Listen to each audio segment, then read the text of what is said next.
Hello, welcome back to the reading of the poem of the Man God, written by Maria Valtorta, Volume 3. Chapter 403, Part 1.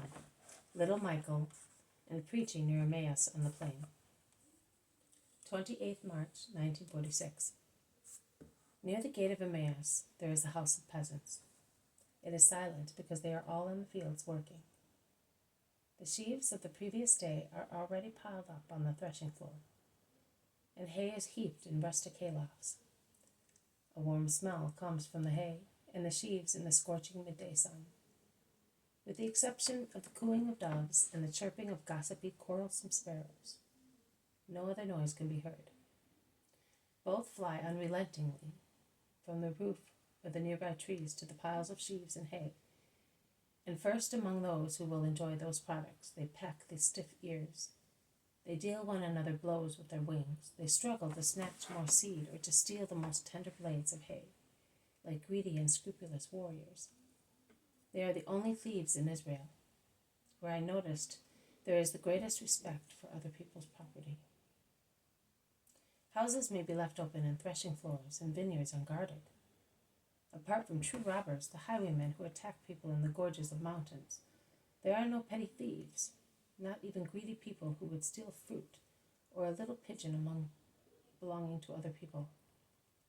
Everybody goes his own way, and also when they walk through their neighbor's property, they seem to have no eyes or hands.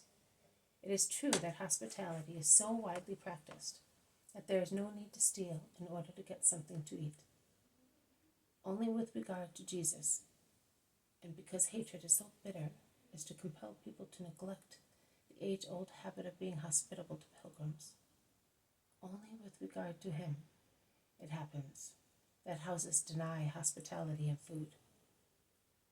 But generally speaking, they feel pity for other people, and the lower classes in particular do so.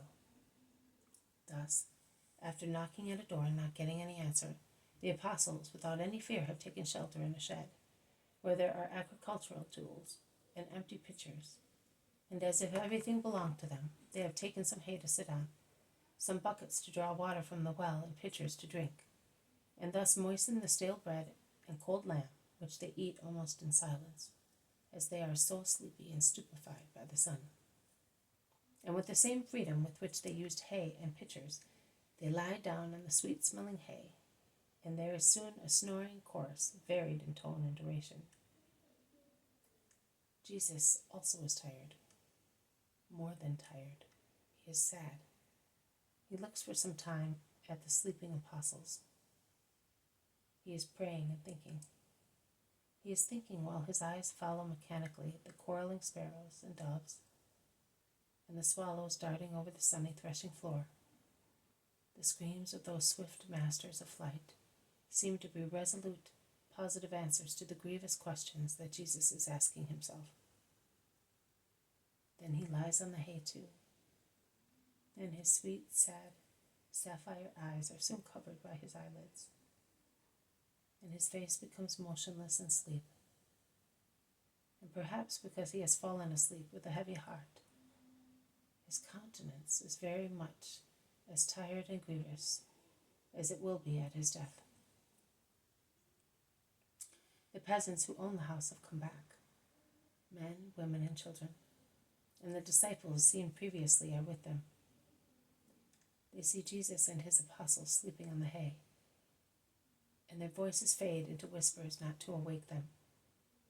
Some mothers smack their children who will not keep quiet, or they threaten to do so.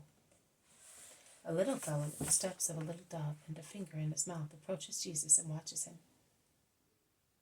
"He is the nicest," he says, while he sleeps with his head resting on his folded arm as on a pillow, and all the rest, barefooted, on the tips of their toes, end up by imitating him.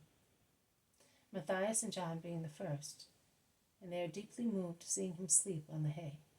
And Matthias remarks, "As in his first sleep he is now our master, but less happy than then.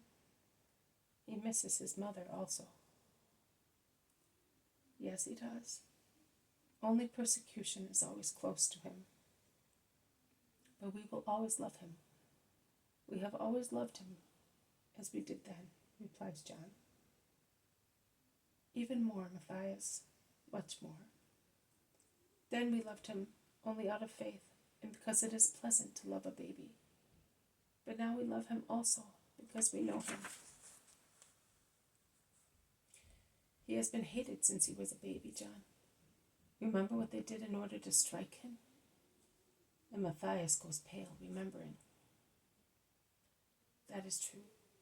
But blessed be that sorrow. We lost everything but him, and that is what matters. What use would it have been to us if we still had relatives, our homes, and our little properties, if he were dead? That's true. You are right, Matthias.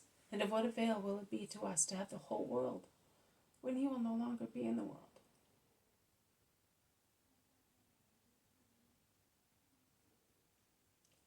Don't tell me. Then we shall really be forlorn. You may all go. We are staying here near the master, says John, dismissing the peasants. We are sorry that we never thought of giving them the key. They could have come in and have been more comfortable, says the oldest man of the household. We will tell him. But he will be happy also because of your love. Go now. The peasants go home, and the smoke rising from the chimney tells everybody that they are preparing food. But they do so gracefully, checking the children, making little noise, and likewise they noiselessly take the food to the disciples and whisper, We have kept theirs aside for when they awake. Then silence envelops the house once again. Perhaps the reapers who have worked since dawn are lying on their beds to rest during these hours, when it would be impossible to remain in the fields in the scorching sun. The disciples also are dozing, and doves and sparrows are also resting.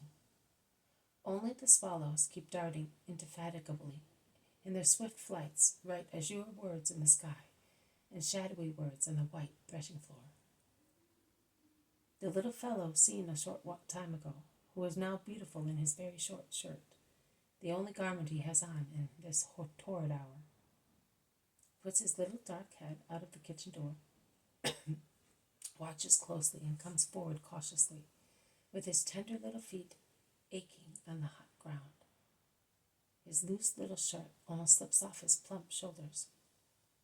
He reaches the disciples and tries to step over them to go and look at Jesus once again. But his little legs are too short to get over the sturdy bodies of adults. And he stumbles, falling on Matthias, who awakes and sees the little face of the mortified child, ready to cry. He smiles, and understanding the reason for the little fellow's maneuver, he says, Come here. I will put you between Jesus and myself. But you must be patient and still. Let him sleep, because he is tired. This has been a reading from the poem of the Man God, written by Marie Valtorta, Volume 3. Chapter 403, Part 1. Little Michael, and preaching near Emmaus on the plain. Thank you for listening. I will see you tomorrow. May God bless you, and may peace be with you.